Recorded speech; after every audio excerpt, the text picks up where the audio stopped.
സൗമ്യത എന്ന യോഗ്യതയുടെ അടുത്തൊരു പടിക്കെട്ടിലോട്ട് കയറാം. 81 സങ്കീർത്തനം അതിൻ്റെ 13 തിരുവചനം. അയ്യോ, എൻ്റെ ജനം എൻ്റെ വാക്ക് കേൾക്കുകയും ഇസ്രയേലിൻ്റെ വഴികളിൽ നടക്കുകയും ചെയ്തു എങ്കിൽ കൊള്ളായിരുന്നു. ഒരു പക്ഷേ 100 പ്രാവശ്യം ഈ വാക്യം താങ്കൾ വായിച്ചിട്ടുണ്ടാവും. പക്ഷെ ഞാനൊരു വ്യത്യസ്തമായ കാര്യം പറഞ്ഞോട്ടെ, ബോറടിക്കല്ലേ, ഇതൊക്കെ എത്ര കേട്ടതാ എന്ന ചിന്ത ഇല്ലാതെ ഒന്ന് കേൾക്കണേ.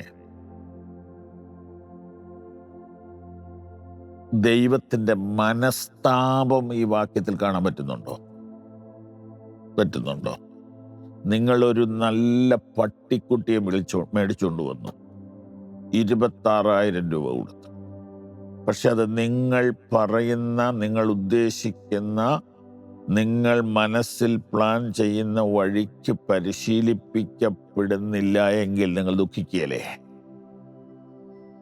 എനിക്ക് എൻ്റെ ഒരു സ്നേഹിതൻ്റെ വീട്ടിലെ പൂച്ചയെ അറിയാം. മീൻ വെട്ടാൻ വേണ്ടി പാത്രത്തിൽ മീനുമായിട്ട് ആ അമ്മ പുറത്തു വന്നിരിക്കുമ്പോൾ ഈ സുന്ദരിയായ പൂച്ച അതിൻ്റെ അടുത്തിരിക്കും. അമ്മ ഇതിനെ ഒന്ന് പരീക്ഷിക്കാൻ വേണ്ടി അത് അവിടെ വെച്ചിട്ട് പുറത്ത് പോവുകയും റൂമിൽ പോവുകയൊക്കെ ചെയ്യും. ഒരൊറ്റ പ്രാവശ്യം പോലും പാത്രത്തിൽ നിന്ന് ആ പൂച്ചക്കുട്ടി മീനെടുത്തിട്ടില്ല. സുന്ദരി പൂച്ചയാണ്. ഇത് മറ്റാരും കൊണ്ടുപോകാതിരിക്കാൻ നോക്കുന്നത് പോലെ അവിടെ ഇരിക്കും. എന്നിട്ട് വെട്ടുന്നതിനിടയിൽ അല്ലെങ്കിൽ വെട്ടിക്കഴിഞ്ഞിട്ട് ആ അമ്മ, ആ ആൻറ്റി, ആ സഹോദരി അതിനുള്ള പാത്രത്തിലേക്ക് അല്പം ഇട്ട് കൊടുക്കും. അപ്പൊ സന്തോഷത്തോടെ ഒരു ചെറിയ മൂളിപ്പാട്ടൊക്കെ പാടി അത് കഴിക്കും. എന്തൊരു സൗമ്യതയാണ്,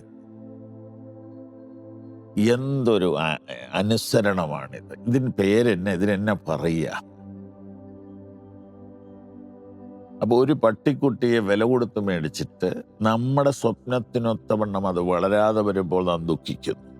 എന്നാലൊരു പൂച്ചക്കുട്ടി നമ്മുടെ സ്വപ്നത്തിനപ്പുറം അഥവാ സ്വപ്നത്തിനൊപ്പം വളർന്നപ്പോൾ ആനന്ദം കൊണ്ട് മനസ്സ് നിറയുന്നു.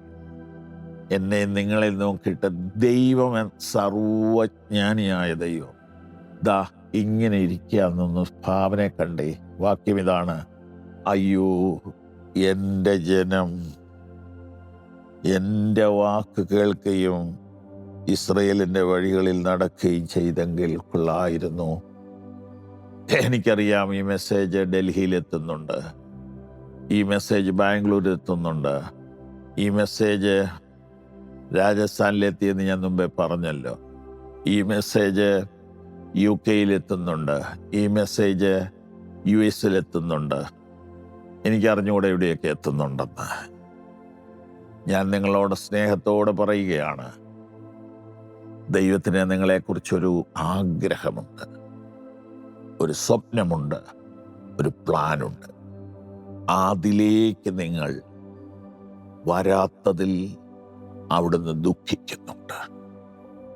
അതുകൊണ്ട് കർത്താവേ, നന്മയും പൂർണ്ണതയും പ്രസാദവുമുള്ള ദൈവഹിതം ഇന്നതെന്ന് തിരിച്ചറിയേണ്ടതിന് അടിയനെ സഹായിക്കണമേ. ആമേൻ.